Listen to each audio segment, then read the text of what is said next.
我已经安排了一个婢女化作道姑，在凡间照顾元贞。为何你还要坚持去青丘找白浅？君上，你不懂，一个娘是绝对不会允许自己的孩子受任何苦难和委屈的。我一定要去找姑姑，让她替元贞渡劫。她惹下了祸事，她就需要历劫。别说是青丘白浅，就算是折颜上神，恐怕都管不了。不，姑姑能管。你对你的那个姑姑，未免也太信任了吧？不是我太信任姑姑，而是我跟君上的事，天宗已经欠了青丘。这件事，别人不管，姑姑一定能管。哪怕姑姑擅自给元贞改了气语，天君也会睁一只眼闭一只眼的。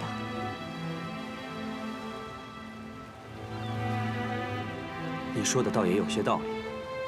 不过，白浅的性子，若是他为难你，君上不要担心，姑姑已经归还了我破云扇，并且许了我一个心愿。她是个言出必行的人，一定不会拒绝我。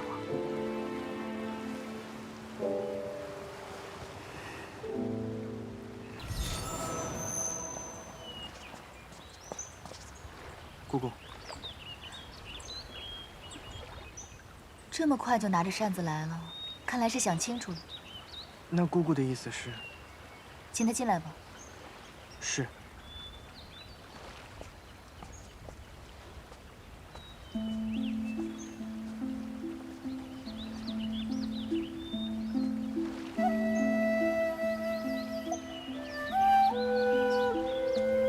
姑姑怎么说？姑姑说，让你进去。少卿，我若是你，根本就不会来见姑姑。最后一次，此事过后，少轩绝不踏入青丘半步。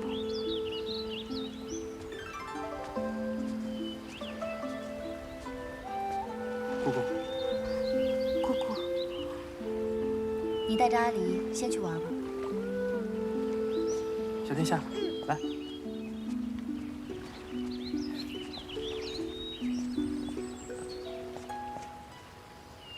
你既来找我，一定已经想清楚，问我要什么。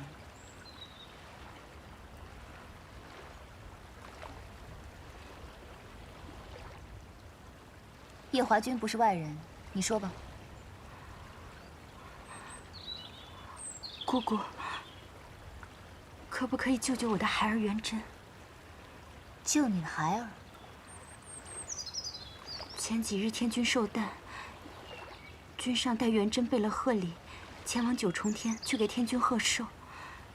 谁曾想，夜里元贞误闯了洗梧宫，险些调戏了洗梧宫的素锦侧妃。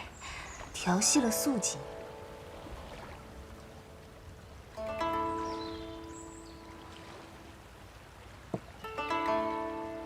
能做太子的果然不是一般人，戴绿帽子也戴得很欢快嘛。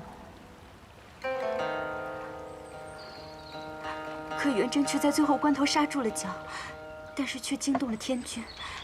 天君震怒异常，立即着捆仙索捆了元贞，并下旨命他向凡历劫60年，60年后方可重列仙本。这调戏未遂来说，这处罚确实重了些。元贞是一个善心的好孩子，走在路上连蚂蚁都不舍得踩死一只，恳请姑姑去救他一命吧。可是，他毕竟调戏了叶华君的侧妃。不必做我的人情。元贞那回事，我也觉得判得重了些。他调戏的可是你的侧妃。我没有侧妃。既然太子殿下也觉得判了重了，恳请姑姑下凡救他一命。他不过是下凡历个劫，60年后又能重回仙班，何来救他一命？因为少卿已经打听到，在元贞18岁时，会有一个大劫，这个大劫会苦他一世。绍兴不忍心看着他这样备受煎熬，所以恳请姑姑帮他把这劫数度化了，让他平平安安的度过这一生。所以，你来找我，是为了帮你儿子渡劫？是。绍兴不敢求姑姑去求情，免了这罪责，只求姑姑悄悄的帮一帮元稹。你这件事情来拜托我，托的倒是很有头脑。你知道，就算是我改了元稹的气运，天君也不会同我计较，是吧？绍兴知道，这四海八荒之内，只有姑姑能做这件事。好，我答应你。这件事情我替你做了，但是事成之后，你我主仆情分就算是尽了。你与我青丘白浅，再无任何瓜葛。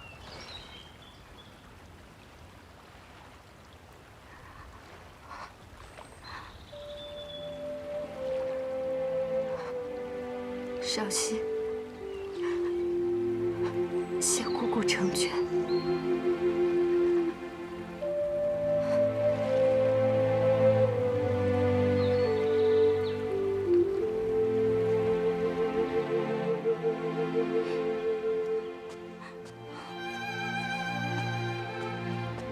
怎么了？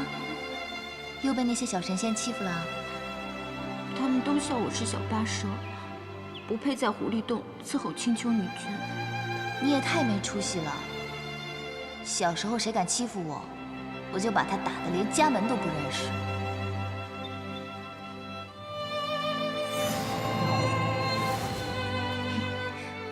这个呢叫破云扇，是天宫灵宝天尊送我的，送给你。灵宝天尊送的，太贵重了，绍兴不能收。你就收下吧。你跟我在一起这么久，什么法器也没送过你。这个扇子可厉害了，以后谁敢欺负你，你就用这扇子将他扇出青丘。这把扇子这么厉害吗？嗯，送给你了。谢谢姑姑。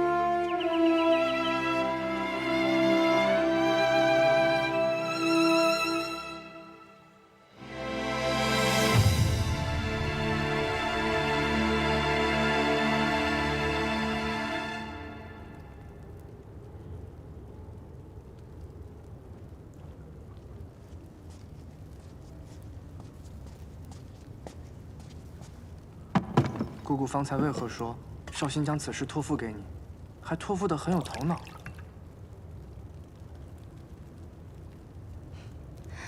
偷听了。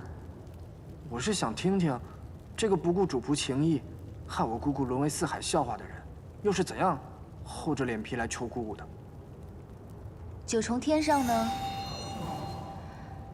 是个神仙，都有篡改凡人气运的本事。但是天族有规矩在那儿，就算有这个本事，也毫无用武之地。天族欠我们白家的债有1箩筐了，1分也没有兑还。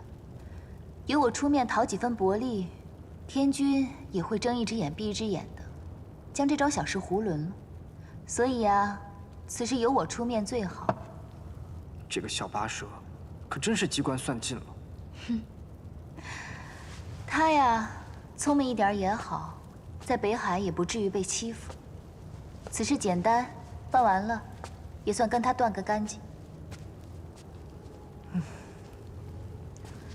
哎呀，看来我要到东华帝君座下司命星君那里走一趟了，看看那元贞18岁立的是什么劫，哪个时辰哪个日子，如何应到人身上。司命星君脾气古怪，他手上那个气运簿子，连天君都不能借来看一看。你若想从他那里下手，怕会有些困难。那该怎么办呀？所幸，东华帝君的司命星君欠我人情。若是我去替你要，会有些方便。真的？你可以帮我要到吗？但你得答应我一件事：什么事啊？去凡间时，将自己的法力封了。封印法力？修改气运本就是逆天的事，你用多少法力去修改气运，就会有多少法力反噬到你身上。天谴，你虽是上神，但被这么反噬几次也十分严重。万一到时我们继任天君天后之位，那该怎么办？继任天后？你忘了，你迟早有一天要加入西游宫的。继任天君天后之位，必受81道荒火，9道天雷。若你再被法力反噬，我怕你会保不住性命。哦，好，我答应你就是。不过，你我尚未成亲，若你近日要继任天君的话，我可是来不及嫁你的，也就谈不上81道荒火，9道天雷了。怎么，我说的有何不妥？芊芊，你可是在怪我没有早日向你提亲吗？若在300年前我便娶了你，就没有今日这个担心了。我也就是随口一说。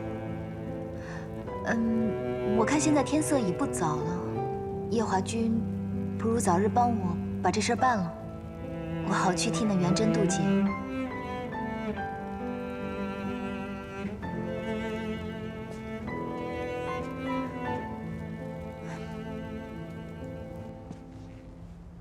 太子殿下怎会想到看元贞的运波？白浅上神答应二叔的小妾，要助元贞渡劫。姑姑还真是宅心仁厚啊，一点都不计较那小八蛇在300年前抢走了二殿下。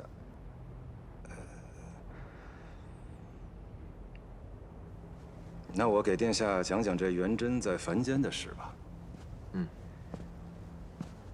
元贞托生托到了一个帝王家，姓宋，叫做宋元贞。12岁上封了太子，如今快长到18岁了，结束将至。元贞在凡间的母亲是个贵妃，生下元贞之后，便带着她入了道观，出了家。16岁时，才让元贞的师傅将她送回了宫中。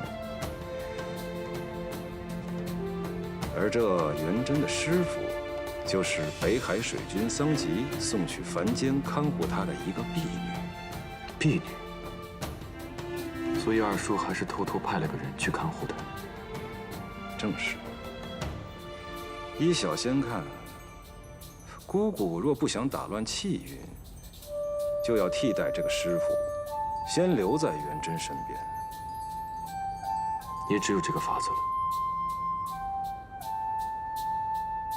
至于如何渡劫，还需从长计议。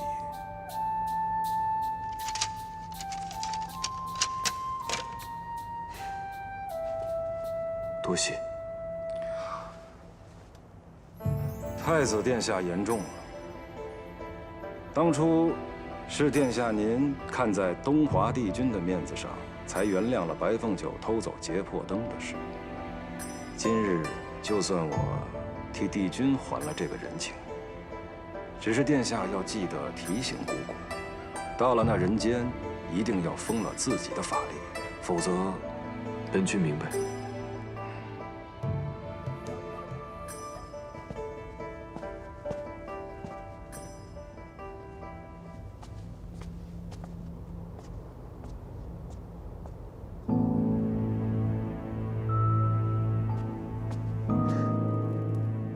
你说那只九尾狐要去凡间帮元贞渡劫？君上和星君确实是这么说的。他们还说，要白浅一定要在凡间封印自己的法力。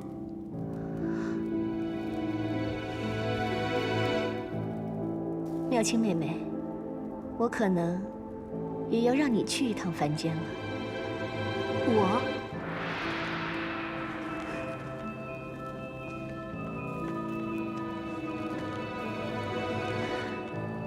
按理说我是姐姐，这种冒险的事本该我亲自去。可是我身为君上的侧妃，一举一动皆在众人的眼皮底下，实在是不敢妄动。但是妹妹你，就方便多了。不知姐姐让我去凡间做什么呢？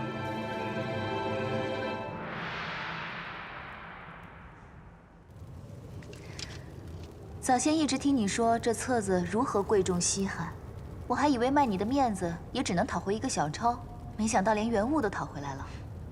看看吧，司命这气韵，写得很是让人唏嘘。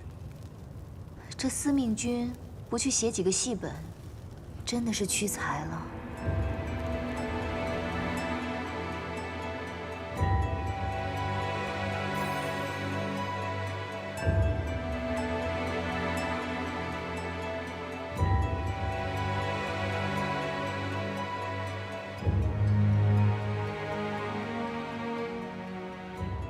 6月初1，皇帝出游顺月春，太子元贞也会同行。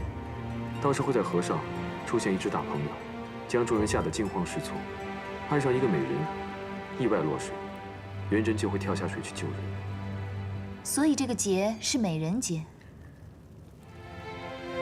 元贞和那位美人在水中双双看对眼，只可惜皇帝也瞧上了那位女子，就带回宫中宠幸了。这皇帝还真是多情啊！元贞不甘心失去一生所爱，就在某夜醉酒之后，和那美人曲径通幽。不久之后，美人就生下了一个皇子。所以，元贞是给他在凡间的老爹戴了顶绿帽子。没错，那名皇子自然就是元贞的儿子，但他自己不清楚。10多年之后，皇帝病入膏肓，皇子和元贞争夺太子之位。最后死在了元贞的剑下，这个噩耗传入了美人的耳中，上吊自尽。死之前留下了一封书信，告诉元贞事情的真相。元贞读后悲痛欲绝，也郁抹了脖子。可无奈，当时皇朝只留下他一个男丁，他只好忍痛坐上了龙座。这么一坐，就坐到了60岁寿终正寝，疾苦一生。如此跌宕起伏的命运。元贞这一生还真是个传奇啊！如此说来，他18岁见到落水美人，是他关键的转折点。他只要不救那个美人，这一生就能顺顺当当的。不错。看来我要去凡间住个半年了，等到6月初1，去阻止他救这个美人。我已经为你安排妥当，你到了凡间之后，就会由元贞的道姑师傅引荐入宫，做元贞的新师傅。我要做道姑？不错。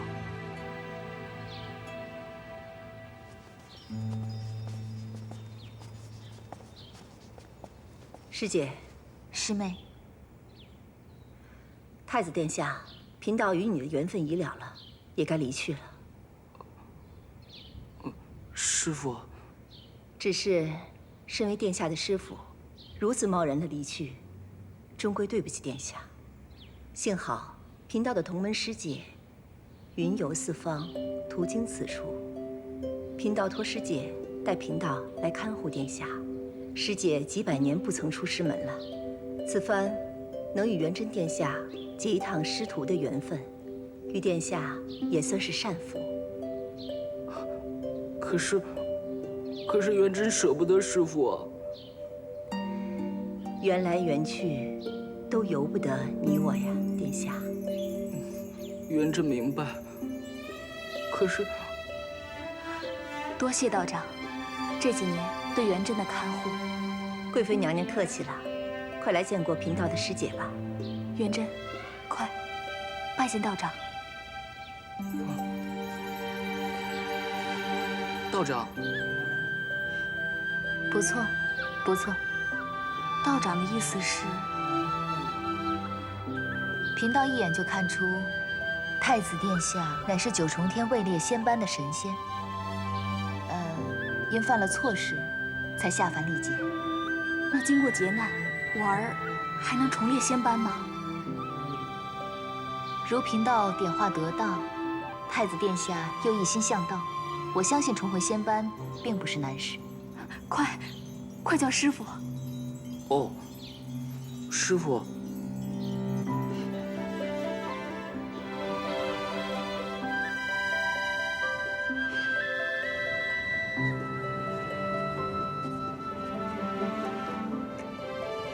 师傅，您若是不嫌，日后便住在此处了。不错，你今日先回吧，明日再来与为师学道。是。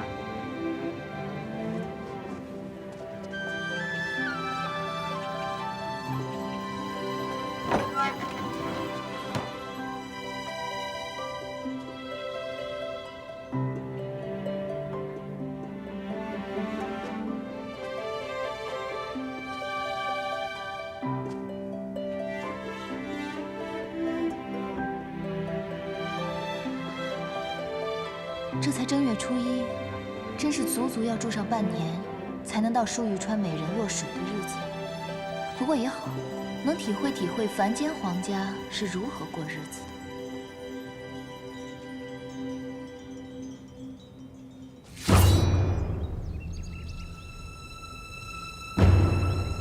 少仙，那日在东海义军出言不逊，今日反倒学会对昆仑虚低头了吗？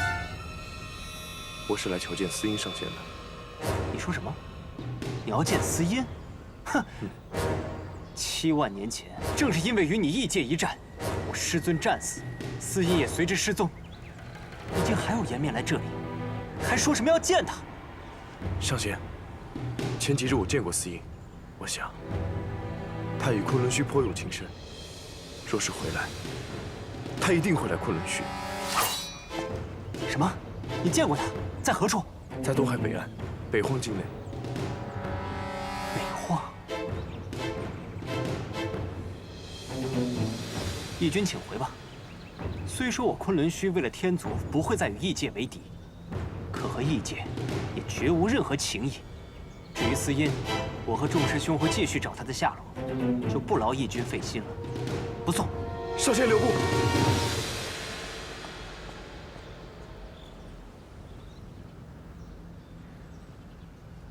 问他有什么用？既然阿英故意想隐瞒自己的身份，那些昆仑虚的人又怎么会晓得？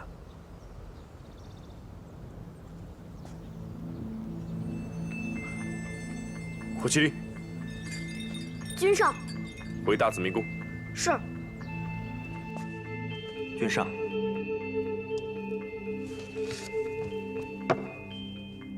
臣等近日追查异界的事，遇到了很多异界的人，乔装到各地寻找司音上仙。手中均带着这幅画，听闻这幅画正本是义军离境亲手所绘，其余的全是副本。方才16师弟还来消息，今日义军上了昆仑虚，说是撞见了司音，特地去昆仑虚查看司音是否回了师门。我寻17师弟寻了7万年都没有线索，怎么叫他给撞见了？分明又是祸国。巅峰上仙，这画卷上面的人，可真是司音上仙？不错，正是我17师弟。你方才说离境义军与司音上仙见过？对，是离境对我师弟紫兰说的。可又说在何处？东海北岸。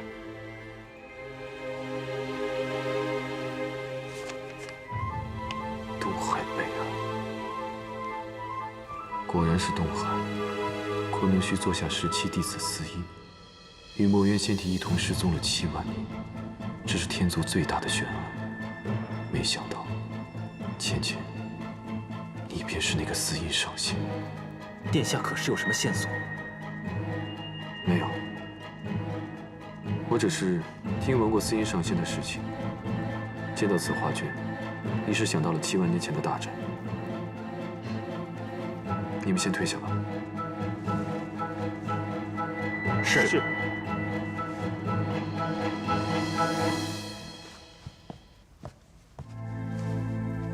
为何要带走墨渊的仙体？为何要消失？连师兄弟们都避而不见。芊芊，若我问你这些，你会如实相告吗？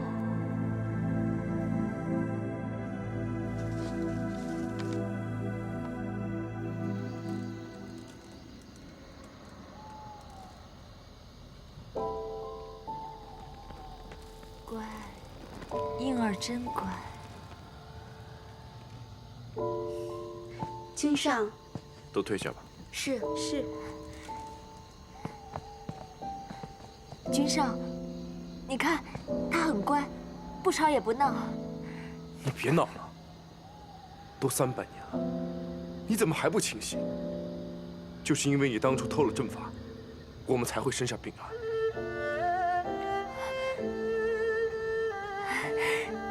君上，臣妾已经找到法子，让他醒了。君上，只要婴儿醒过来，就证明臣妾可以生出健康的孩子。到时候，臣妾再为君上生上几个小皇子，啊，还有小公主。君上不是最想念胭脂吗？到时候臣妾再为君上生几个小公主，好不好？事已至此，你就放手吧。我问你，司音到底是谁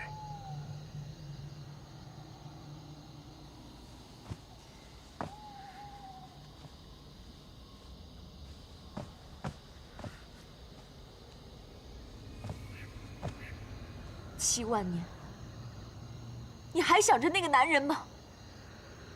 你难道不知道，她和你一样，也是狐族女人？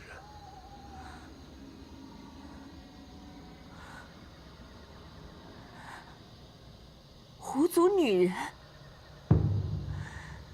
不可能！我在昆仑虚亲眼见她更衣过，他是个天族男人。君上也曾与他在一处，怎会不知道他是天族男人？我早就知道她是女人，但她却没有告诉我她是狐族，不是天族人。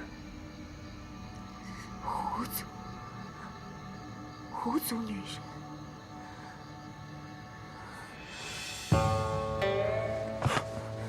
你是不是想到了什么？我不信她是狐族女人。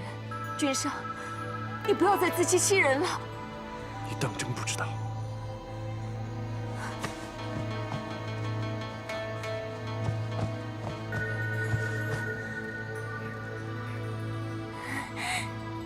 婴儿真乖，只要婴儿乖乖听娘的话，娘就一定会让你醒过来的。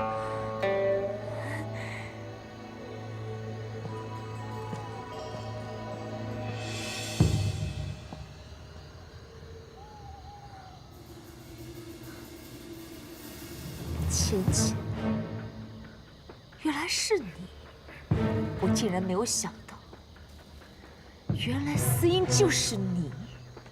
为什么我最爱的男人，一直惦记的都是你？你都有了墨渊，为什么还要来跟我抢离境？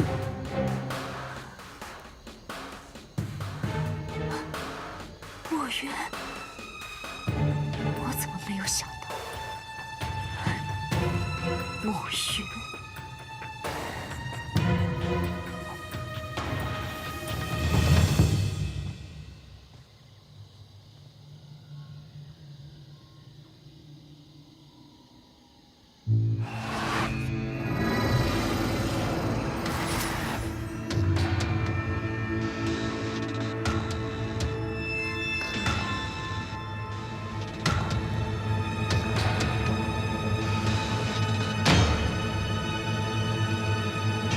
您看看这个，这是采用晨曦露水调制而成的鲜艳玉露，您闻闻，多香啊！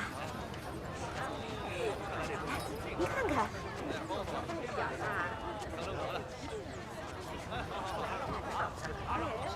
姑姑回来了，姑姑回来了，不是说去凡间了吗？是啊，这么快？没想到白浅竟然不在，真是老天爷来助我。天上一日，凡间一年。你们以为时间过得很快，实则已经过了数个月了。这倒也是，姑姑早上挑拣的，说是去凡间少则半年，多则1年，让我留着这琵琶，姑姑明日回来再取。那要不要我帮你送去狐狸洞啊？不必，我自己拿回去吧。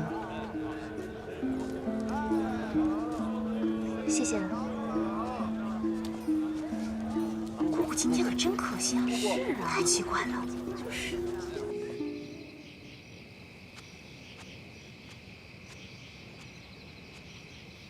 娘亲回来了。姑姑。娘亲。你方才叫我什么？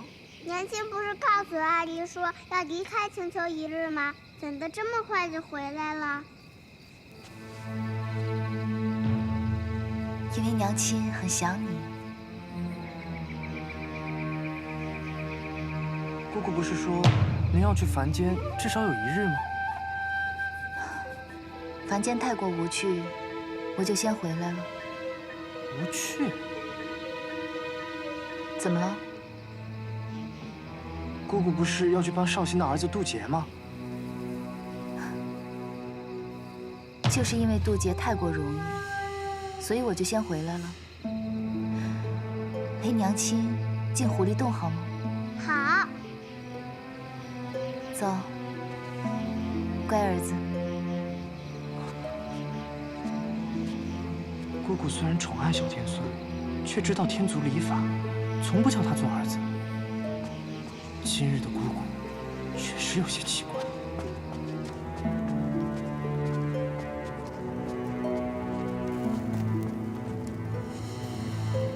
好了，去将墨渊上神抱来吧。姑姑忘记了。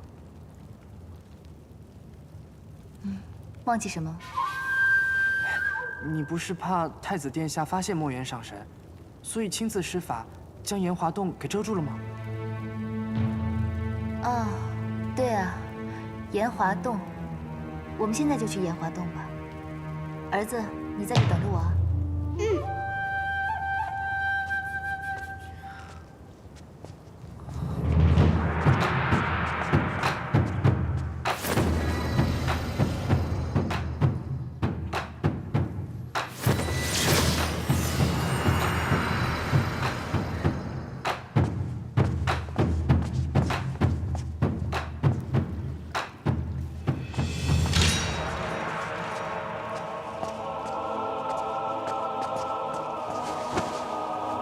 你果然在这里。你不是姑姑。尼古，你不要胡闹。姑姑见了墨渊上神，都要先行弟子礼的。你不是姑姑，你是玄女。你个叛徒，你还敢来青丘？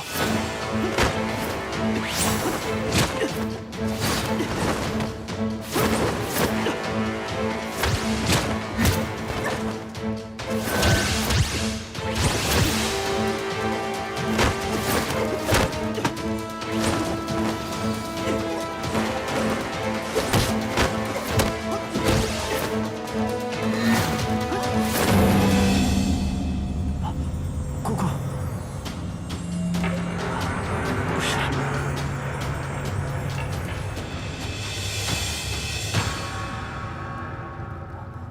姑姑，有何吩咐？去把小殿下给我抱过来。是。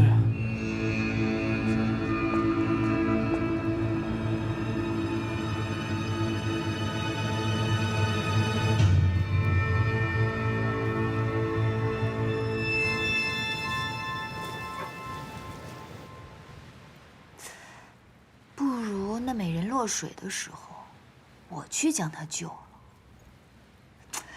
不可不可，万一那美人看上我了，岂不更麻烦？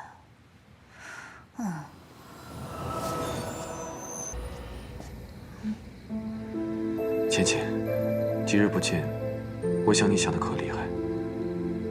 你可想我？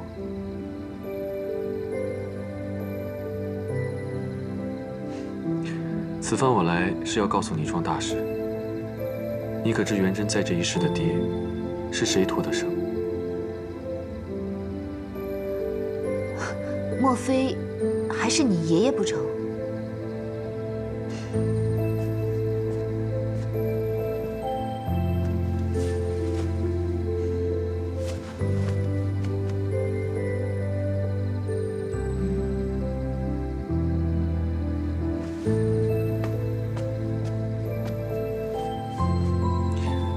虽不至于是我爷爷，却也差不多。那东华子府邵阳君，东华帝君，莫非小九？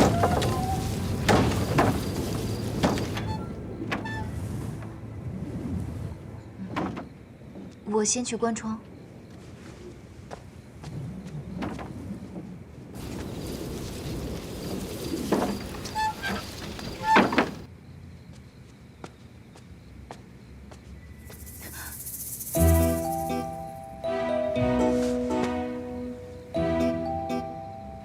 你睡外边还是睡里面？我还是睡地上吧。芊芊，今夜不管你睡地上还是睡床上，结果都是一样的。若你还有点法力在的话，或许能跟我打个2败俱伤。但你法力不是被我封了吗？又或许你是半推半就。夜华君，你说笑了，我这不是怕床太小怠慢你吗？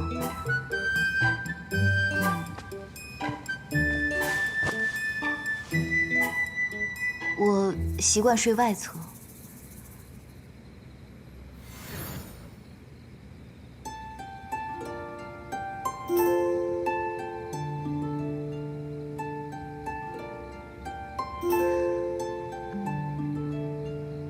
话说，这凡间真的有大鹏鸟啊？那大鹏鸟是从佛祖跟前借的。我二叔和司命之间有些过节，司命这次可是下了血本。想不到，这司命竟然如此记仇。他好不容易安排一出大戏，让我给搅和了，他不得记恨我啊？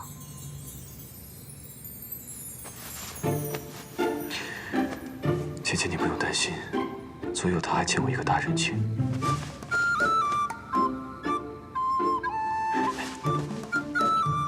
你想不想我抱着你睡？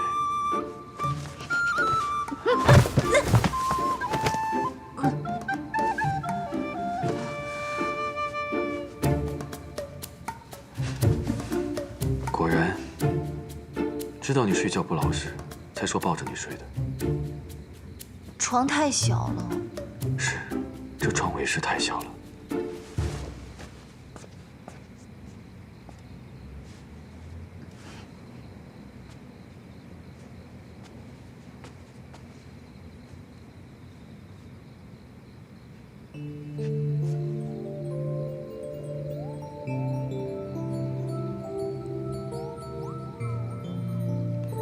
芊芊，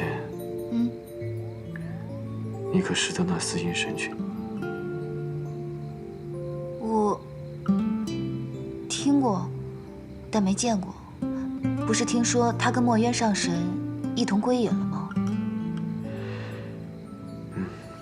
原以为你会知道的更多些。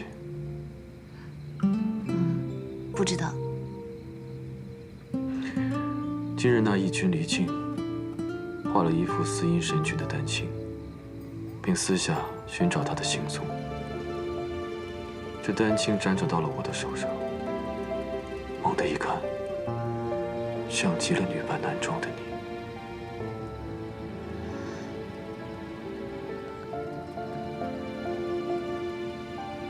应该是巧合吧。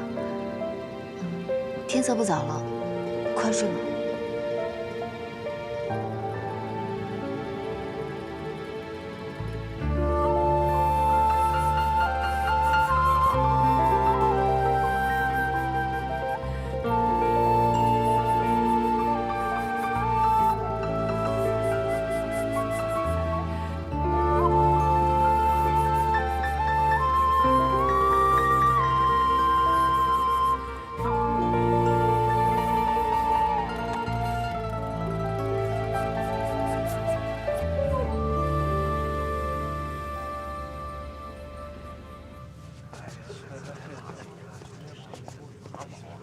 三殿下，你也去蟠桃会吗？失礼，失礼。今日不知为何屡屡如此啊！看来又有人在背后妄议你啊，司命。怎么会呢？像我这种好说话的闲散神仙，不会留下什么话柄吧？太子殿下呢？方才还见着他在呢。他惦记某位上神呢，趁着群仙敬酒又去了趟凡间，这半盏茶的功夫就回来了。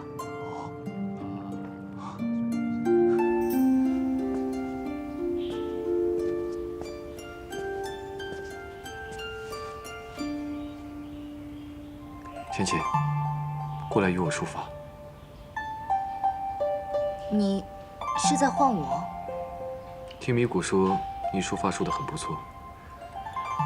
今日我得去觐见天君，若是仪容不整就不好了。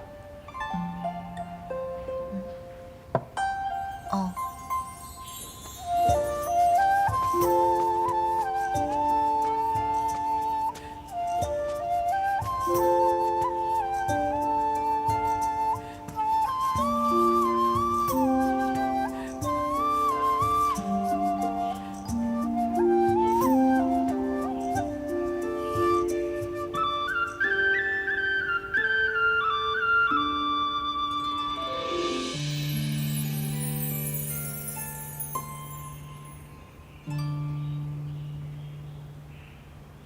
好了。你从前没事。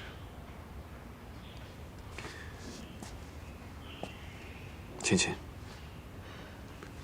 这串珠子你先带着。如今的你跟凡人没什么两样，虽然不至于遭遇到什么危险，但还是以防万一。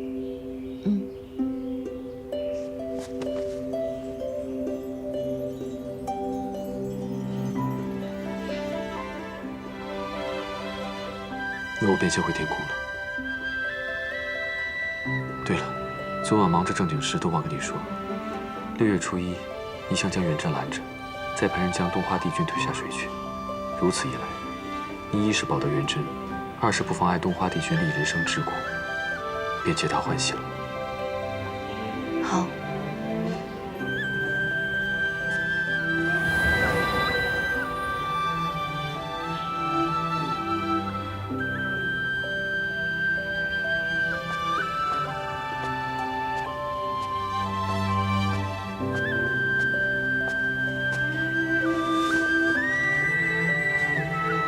昨晚做什么正经事了？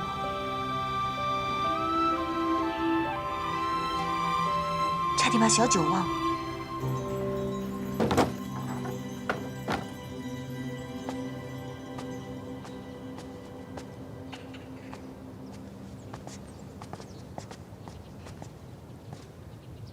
师傅，为师也刚好想去寻你，随为师来。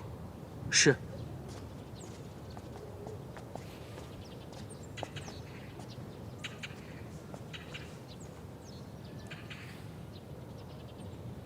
师傅，你脖子这边是怎么了？看着像是……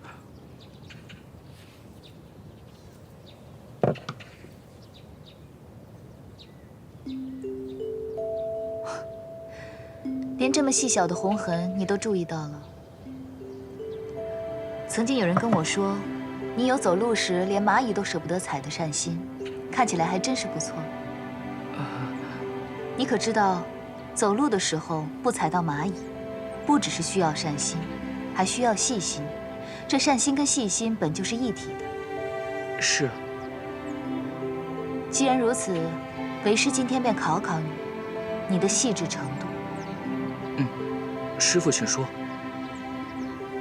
为师知道你16岁之前一直在道观中生活，16岁之后才进的皇宫，所以为师也不为难你，就问你2个问题。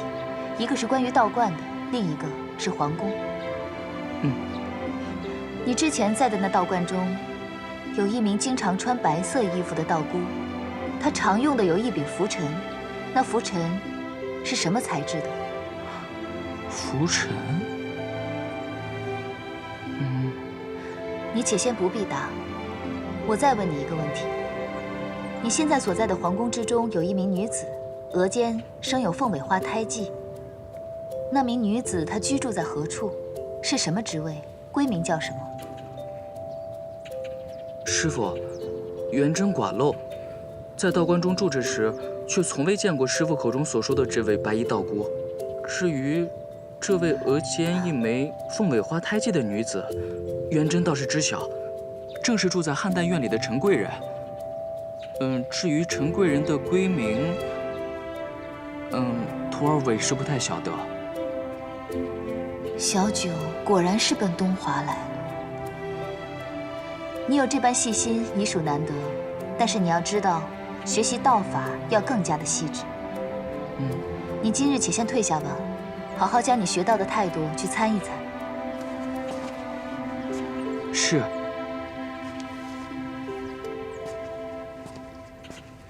元真小弟，其实你已经够细致了，再细致你就成八公了。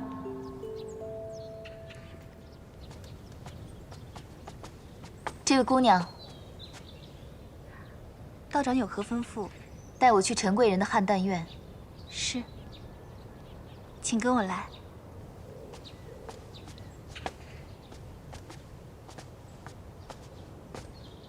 道长，这里就是汉淡院了。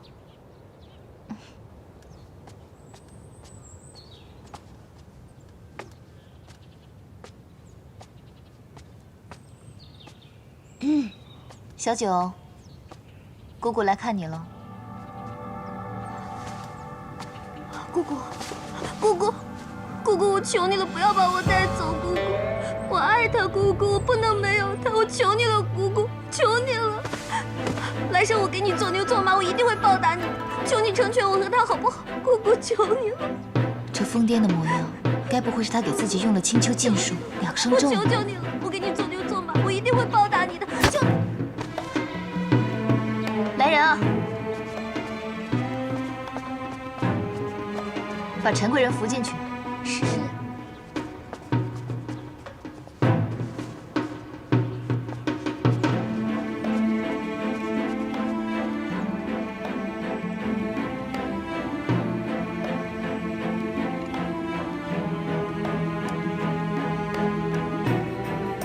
这小九平白无故用这2声咒做什么？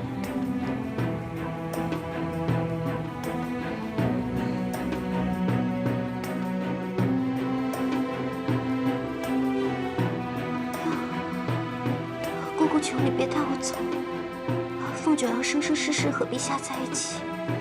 姑姑，姑姑。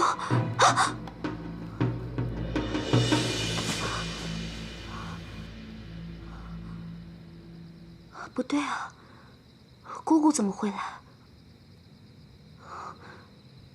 如果姑姑知道我用了2声咒，岂不是要把我绑回青丘？那我还怎么报恩啊？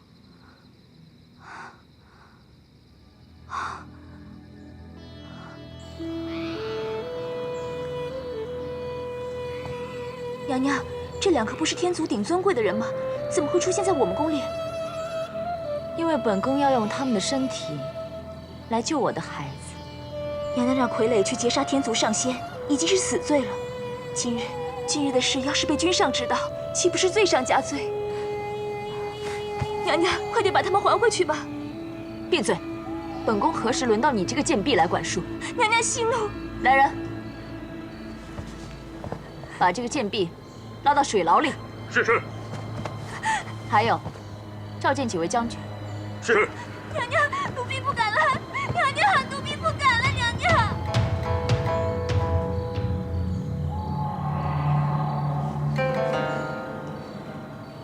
这副皮囊，我真的是很喜欢。参见娘娘。快过来看看。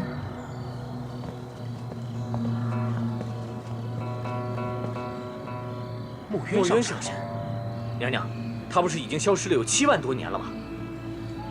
这件事情，本宫过几日再跟你们解释。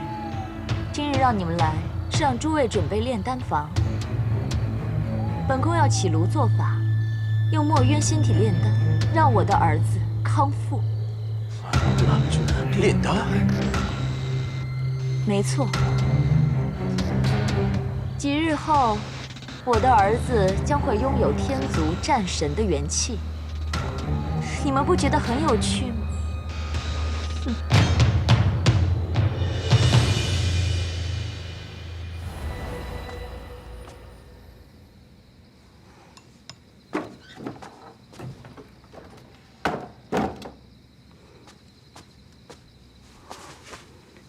姑姑，不孝女凤九来请罪了。果真是用了2声咒啊！姑姑英明。坐下说吧。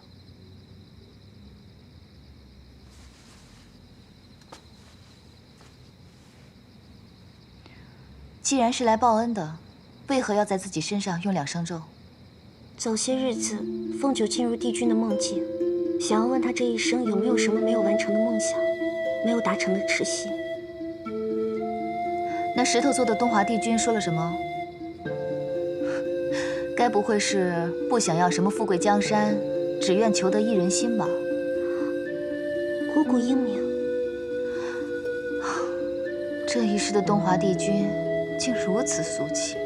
大概是帝君早年间在凡间经历了一些人情冷暖，想要求一个不离不弃的女子吧。于是你便将自己搭了进来。我也不是把自己搭了进去，只是司命星君说帝君遇不到他心爱的女人，但是在6月初1，他会遇到一个他爱慕的女子，但是这个女子爱的却是元贞太子。元贞。所以，我想要捧出一颗真心来。等到帝君遇到他那个心爱的人，我便功成身退。原以为这个方法是极好的，但是我借着陈贵人的身子，见到帝君却连一句情话都说不出口。死会不是那么容易复燃的，你也无需介怀。所以我只能给自己下2声咒，白日里做出非常爱慕帝君的样子，等到晚上太阳下山，我方可以解脱。这段日子有没有被那帝君占了便宜去？东华帝君他只是去了一趟邯郸院，不过多时就走了。你说说你啊，每天做出一副爱他爱得要死要活的样子，你这是为什么呀？凤九只是觉得，爱一个人是需要有敬业精神的事情，不可以在旁人看的时候做出爱的样子，但是在没人看的时候就做出不爱的样子。罢了，我还是送你走吧，你继续去捧着你那颗真心吧。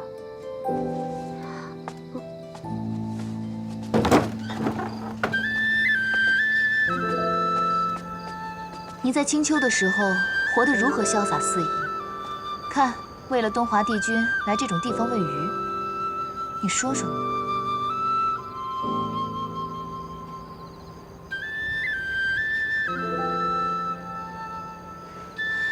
想来这紫竹院是个福地，怎么连您都来了？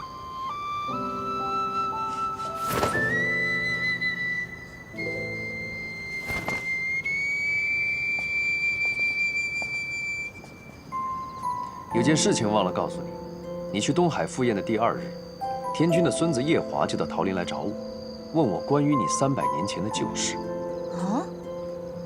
我告诉他，你与擎苍恶战了一场之后，睡了很久才醒的。之后他没有问什么便走了。丫头，你跟夜华这桩婚事不会又黄了吧？应该不会吧？那就好。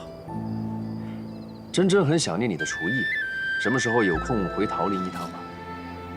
可是我还在凡间报恩呢。报恩？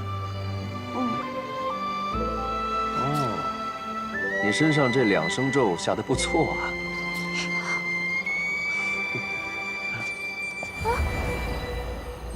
姑姑，他威胁我。他威胁你，不过是为了让你回去给他和四哥做饭罢了。也是。哎，对了，姑姑，你今日来此是为何啊？为了那元贞。元贞？那元贞乃是太子的堂弟，因为做了一些事情被贬下凡，我在此就不多说了。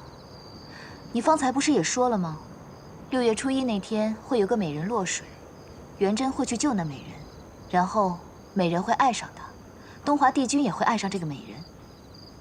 对啊。所以我要做的事情，就是让元贞从东华帝君那个情节里全身而退。那姑姑，你可想好法子了？想好了。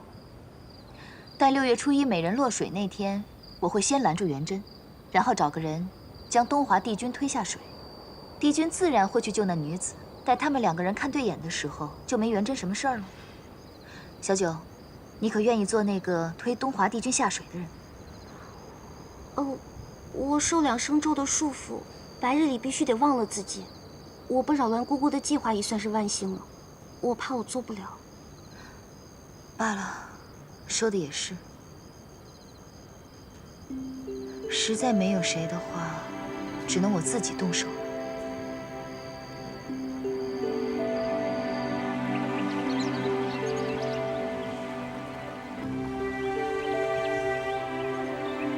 原来你在这儿呢。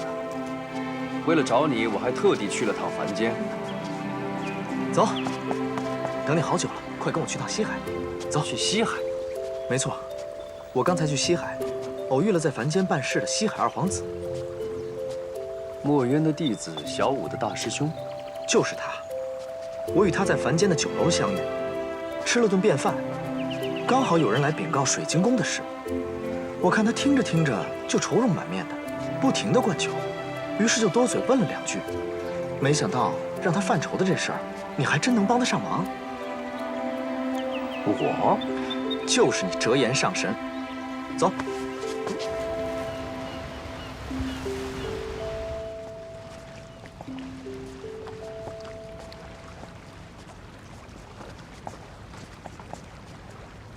多谢上神为小儿诊病。能不能治，暂且还不知道，不如让我先看看他吧。是，请。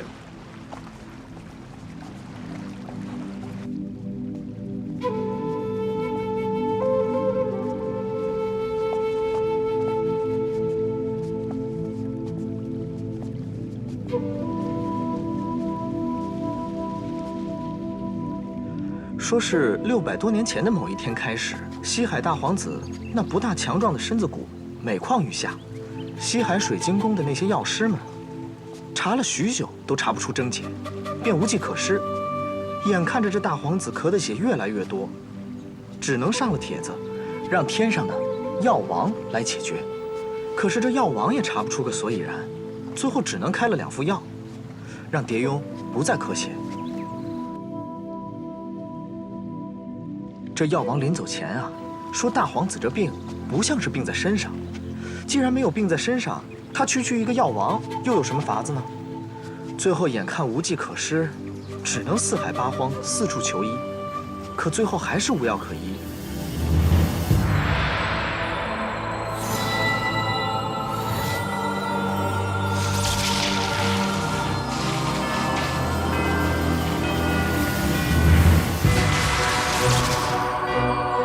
为什么会这样？上神神色如此凝重，可是小儿……水君别担忧，大皇子并无性命之忧。那上神可有医治小儿的方法？让我再想一想。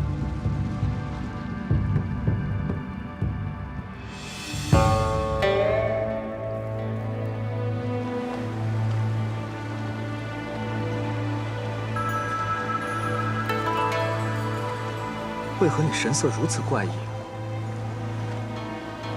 这大皇子病得蹊跷，给我几日时间，待我找出真相，再告诉你。难得见你如此慎重。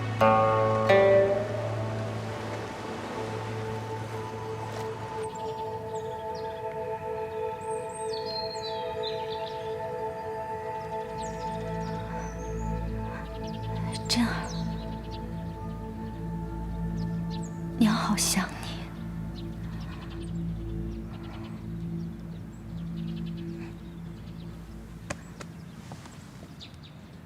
姑姑，跟我来。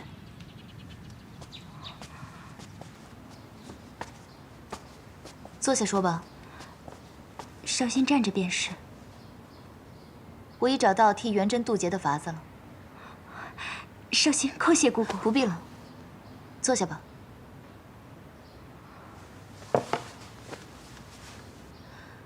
替元贞渡劫的法子万事已具备，就差推人这东风了。推人？简单来说，就是6月初1那天，那美人出现的时候，要有一个人将皇帝推下水。好，少先来做。届时你用了隐身术，待那命中注定的美人出现时，轻轻走到皇帝身边，将他推下水即可。但是这样做会遭法力反噬，你去做有些凶险，应该找个壮硕的人去做。既然这事儿必须要做的话，那我便让我家君上来做。也好，反正他是元贞的亲爹，这样缺德的事让他来做，最合适不过。少先这便寻君上来见你。好，动作要快，离凡间6月初1的日子不多了。姑姑放心。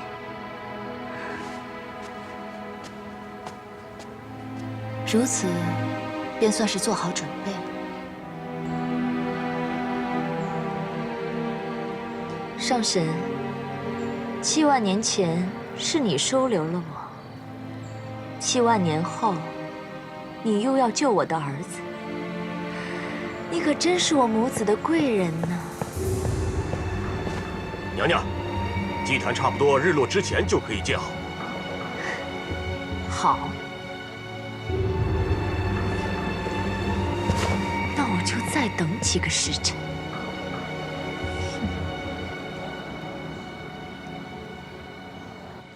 什么？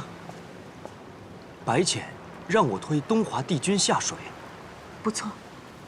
你答应了？姑姑说，只有这一个办法才能救元贞。为什么？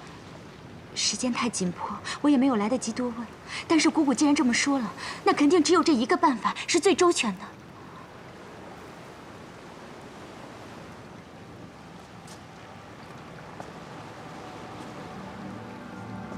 难道是他要借此来报复我们？报复？你有所不知，凡是在凡间用仙术修改运步的，都是要受到惩罚的。白浅他选谁不好，他偏偏来选我，难道不是他想借此来报复我当年悔婚的事吗？君上，你不可如此说我姑姑。